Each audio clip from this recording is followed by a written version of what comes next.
മരപ്പച്ചകൾ പോലെ നൈമിഷികവും മിഥ്യകൾ നിറഞ്ഞതുമാണ് പ്രവാസികളുടെ സ്വപ്നങ്ങൾ.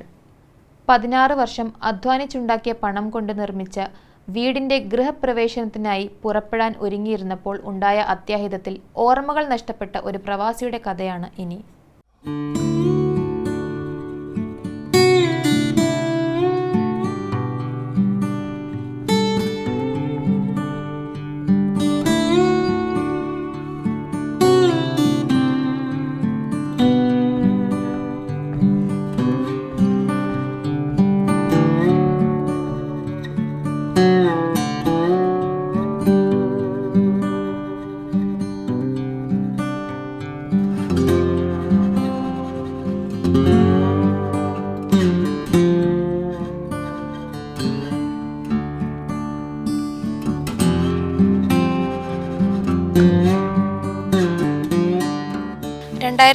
ഫെബ്രുവരിയിൽ ഒമാനിലെ സലാലയിൽ വെച്ചുണ്ടായ ഒരു വാഹനാപകടത്തിൽ ഗുരുതരമായി പരിക്കേറ്റ ആലുവ ചെങ്ങമനാട് സ്വദേശി അസ്ലമിൻ്റെ വീട്ടിലാണ് ഇന്ന് പ്രവാസ ലോകം ഉള്ളത്.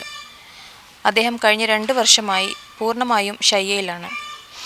അദ്ദേഹത്തിൻ്റെ തുടർ ചികിത്സ ആസ്റ്റർ മെഡിക്കെയറിൽ നടക്കുന്നുണ്ടെങ്കിലും അതിനായി വളരെ വലിയൊരു തുക ആവശ്യമാണ്.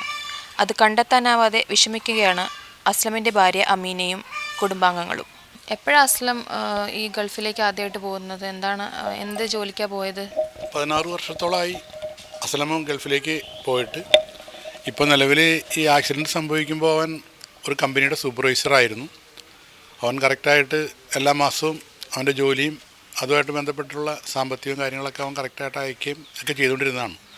ഒരു സുപ്രഭാതത്തിൽ പെട്ടെന്ന് അവന് ഒരു ആക്സിഡൻറ്റ് സംഭവിക്കുകയാണ് ചെയ്തത്. അവരുടെ കമ്പനി ലീവുള്ള ദിവസം അവൻ്റെ ഒരു കൂട്ടുകാരുടെ കൂടെ ഒരു മകളുടെ ആരുടെയോ ബർത്ത്ഡേക്ക് വേണ്ടി പോയതാണ്. പോയി തിരിച്ചു വരുമ്പോഴാണ് ആക്സിഡൻ്റ് ആവുന്നത്. 2 പേര് ബാക്കിലുണ്ടായിരുന്നു, ഒരു ഡ്രൈവറും ഫ്രണ്ടിലും വേറൊരാളുണ്ടായിരുന്നു. പക്ഷേ ബാക്കിലെ വണ്ടി വേറൊരു വണ്ടി കയറി വരുന്നത് കണ്ട് വെട്ടിച്ചതാണ്. വെട്ടിച്ചപ്പോൾ നമ്മുടെ വണ്ടിയുടെ പിടുത്തം വിട്ട് വേറൊരു കല്ലിൽ പോയി അടിച്ച് ഇവൻ തെറിച്ച് പോവുകയായിരുന്നു.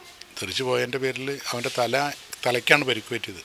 തല പോയി കല്ലുമ്മ അടിച്ചതിൻ്റെ പേരിൽ അപ്പോൾ തന്നെ ബ്ലഡും പ്രശ്നങ്ങളൊക്കെ ആയി. അവിടെ മറ്റുള്ള വാഹനങ്ങൾ വന്ന് ഇവനെ കൂട്ടി ഹോസ്പിറ്റലിൽ അവിടെ അറിയപ്പെടുന്നൊരു ഹോസ്പിറ്റലിലാണ് കൊണ്ടുപോയത്, ഗവൺമെൻറ് ഹോസ്പിറ്റലിൽ തന്നെ.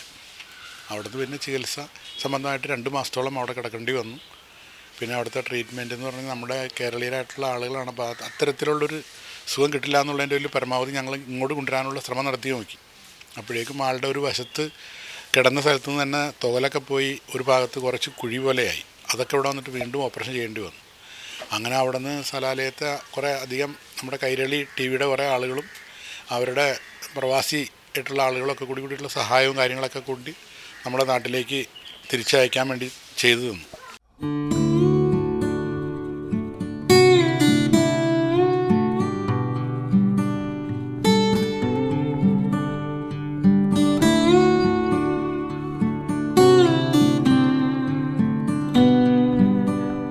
ഇപ്പോൾ ഈ വീട് ഇത്രയൊക്കെ ആക്കിയെങ്കിലും ബാധ്യത കൂടി തന്നെയാണ് നമ്മളത് നടത്തിക്കൊണ്ട് വന്നത്. പക്ഷേ അതെല്ലാം പൂർത്തീകരിക്കാൻ പറ്റുമെന്ന് വിചാരിച്ചുകൊണ്ട് തന്നെയാണ് അവൻ്റെ ശമ്പളത്തിനെ കൊണ്ടൊക്കെ കൈകാര്യം ചെയ്ത് പോകാൻ, ബാങ്കിൻ്റെ ബാധ്യതകളൊക്കെ ഉണ്ടെങ്കിൽ അതൊക്കെ തീർക്കാമെന്നുള്ളൊരു ആഗ്രഹത്തിൽ നിൽക്കുമ്പോഴാണ് പെട്ടെന്ന് ഇങ്ങനെ സംഭവിച്ചത്. അപ്പോൾ ഇപ്പോൾ നിലവിൽ കടബാധ്യസ്ഥനായിട്ട് മാറി. ആ വീട്ടുകാർക്ക് കൊണ്ട് ഇത് മറിച്ചൊന്നും ചെയ്യാൻ പറ്റുന്നൊരു സാഹചര്യത്തിലേക്കും ഇപ്പം ഇല്ല.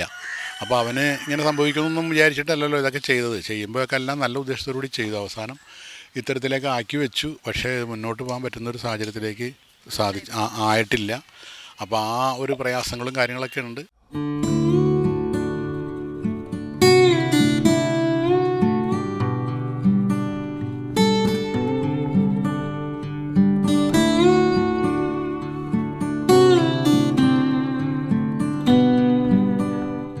അസ്ലമിൻ്റെ ഭാര്യ പഠിച്ച കുട്ടിയാണല്ലോ, അപ്പം അവർക്ക് ജോലിക്ക് പോകാനും മറ്റു കാര്യങ്ങളൊക്കെ എങ്ങനെയാണ്?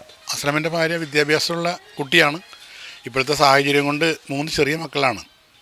അത്രയും പക്വതയായിട്ടുള്ള മക്കളല്ല. 8ഉം 4ഉം 2ഉം ഒക്കെ ആയിട്ടുള്ള വയസ്സുള്ള മക്കളാണ് ഉള്ളത്. അപ്പോൾ പിന്നെ അവരെ മാത്രം ആക്കിക്കൊണ്ട് ജോലിക്ക് പോകുന്നൊരു സാഹചര്യമില്ല. ഉമ്മ മാത്രമേ ഉള്ളൂ. അസ്ലമിൻ്റെ വാപ്പ നേരത്തെ മരണപ്പെട്ടു പോയി. ഇപ്പം നിലവിൽ അസ്ലമിൻ്റെ ഭാര്യയും 3 മക്കളും ഉമ്മയും മാത്രമാണ് ഈ കുടുംബത്തിലുള്ളത്. പിന്നെ ഞങ്ങൾ തൊട്ടടുത്തുണ്ട്. ഞങ്ങൾക്കൊരു പരിധിവരെയുള്ള സഹായങ്ങളും കാര്യങ്ങളൊക്കെ കൂട്ടു നിൽക്കാനോ ഒക്കെയല്ലേ പറ്റുള്ളൂ. അപ്പോൾ ഞങ്ങളുടെ ഭാഗത്തു നിന്നുള്ള സഹായങ്ങളൊക്കെ നമ്മൾ എപ്പോഴും ഉണ്ട്. പിന്നെ ഈ മകൾ ഇത്രയും പഠിച്ച നിലക്കനുസരിച്ച് ഈ കുടുംബത്തിൻ്റെ ഒരു അത്താണി എന്നുള്ളതിനനുസരിച്ച് ആ മകൾ ഒരു ജോലിയിലേക്ക് പെട്ടാൽ അങ്ങനെ ജോലി കൊടുക്കാൻ ആരെങ്കിലും ഒരു സന്നദ്ധരായിട്ടുള്ള നമ്മുടെ സർക്കാർ സ്ഥാപനങ്ങളിൽ നിന്നോ അല്ലെങ്കിൽ നമുക്ക് വേണ്ടപ്പെട്ട ഏതെങ്കിലും തരത്തിൽ നിന്നൊരു പ്രൈവറ്റിൽ നിന്നോ എങ്ങനെയെങ്കിലും ഒരു സാഹചര്യം ഉണ്ടായി കിട്ടിയാൽ ഈ കുടുംബം രക്ഷപ്പെടാൻ ആ മകളുടെ ഒരു ജോലി കൊണ്ടെങ്കിലും നിലനിർത്തി കൊണ്ടുപോകാൻ പറ്റും. ആ മക്കൾ പഠിക്കുന്ന മക്കളുമാണ്. ഇനി താഴാദികളെയൊക്കെ വളർത്തിയെടുക്കണം.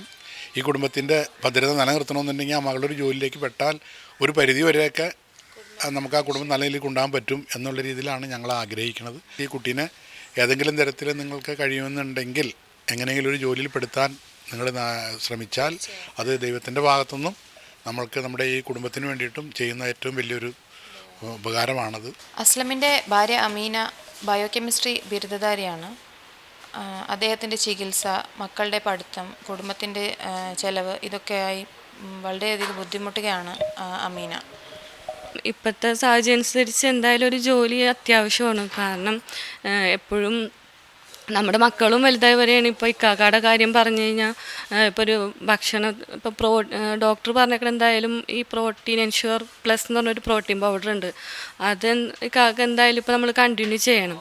അതിപ്പോൾ ഒരു ബോട്ടിലിന് ഒരു 980 രൂപയാണ് വരുന്നത്. നമുക്കതെന്തായാലും നിർത്താൻ പറ്റില്ല. അപ്പോൾ ഒരു മാസത്തേക്ക് നമുക്ക് അതിന് മാത്രമായിട്ട് 30,000 രൂപ ചിലവ് വരും. അതുകൂടാതെ ഇക്കാക്കയുടെ മരുന്ന്, പിന്നെ ഇക്കാക്ക് വേറെ കാര്യങ്ങൾ, ഡയപ്പർ, വൈപ്സ് അങ്ങനത്തെ കാര്യങ്ങളും ഒക്കെ കൂടി ഒരുപാട് ചിലവുകൾ വരുന്നുണ്ട്. പിന്നെ മക്കൾക്കായാലും ഒരുപാട് ഇതുണ്ട്. അപ്പം എന്തായാലും ഇനിയിപ്പോൾ എന്തായാലും ഒരു ജോലി നോക്കിയേ പറ്റുള്ളൂ. ഞാൻ +2 കഴിഞ്ഞിട്ട് ഹെൽത്ത് ഇൻസ്പെക്ടറിൻ്റെ ഒരു കോഴ്സ് ചെയ്തായിരുന്നു. അത് കഴിഞ്ഞിട്ട് ഡിഗ്രി ഒരു പ്രൊഫഷണൽ കോഴ്സ് BT&SP ചെയ്തായിരുന്നു. അത് കഴിഞ്ഞിട്ട് MSc ബയോകെമിസ്ട്രി, അത് കഴിഞ്ഞിട്ട് മെഡിക്കൽ കോഡിങ്ങിന് പോയായിരുന്നു.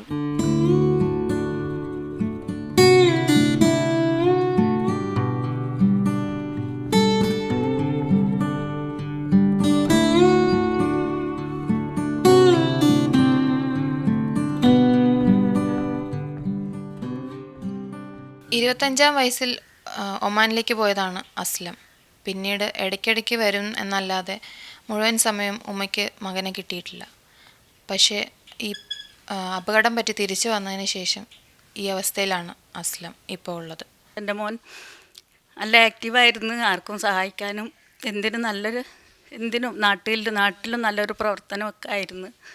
പക്ഷേ ഇങ്ങനത്തെ ഒരു അവസ്ഥ വന്നപ്പോൾ ഇപ്പോൾ കിട്ടിയത് ഞങ്ങൾക്ക് ഈ അങ്ങനത്തെ അവസ്ഥയിലാണ്.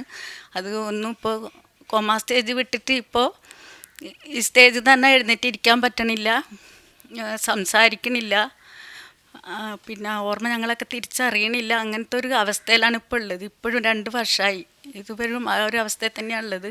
ഇനി എന്ന് ശരിയാവുമോ എന്തോന്ന് നമുക്ക് ദൈവത്തിന് മാത്രമേ അറിയാൻ പറ്റുള്ളൂ. അവൻ്റെ പ്രോട്ടീൻ പൊടിക്ക് തന്നെ ഡെയിലി 1000 രൂപ അത് വേണം. അപ്പോൾ ഞങ്ങൾ പ്രോട്ടീൻ പൊടി കുറച്ചിട്ട് ഇപ്പോൾ കഞ്ഞി അടിച്ചു കൊടുക്കും, ഓട്സ് അടിച്ചു കൊടുക്കും, അങ്ങനെയൊക്കെയാണ്. കുറച്ച് പ്രോട്ടീൻ പൊടി എൻഷുർ പ്ലസ് തന്നെ കൊടുക്കാനാണ് ഡോക്ടർ പറഞ്ഞിരിക്കുന്നത്. അത് കൊടുത്താലും ഒന്നുകൂടി ഉഷാറാവുള്ളൂ എന്നാണ് പറഞ്ഞിരിക്കുന്നത്. അപ്പോൾ അങ്ങനെ ഇപ്പോൾ ഞങ്ങൾക്ക് വേറെ യാതൊരു വരുമാനമോ ഒന്നുമില്ല.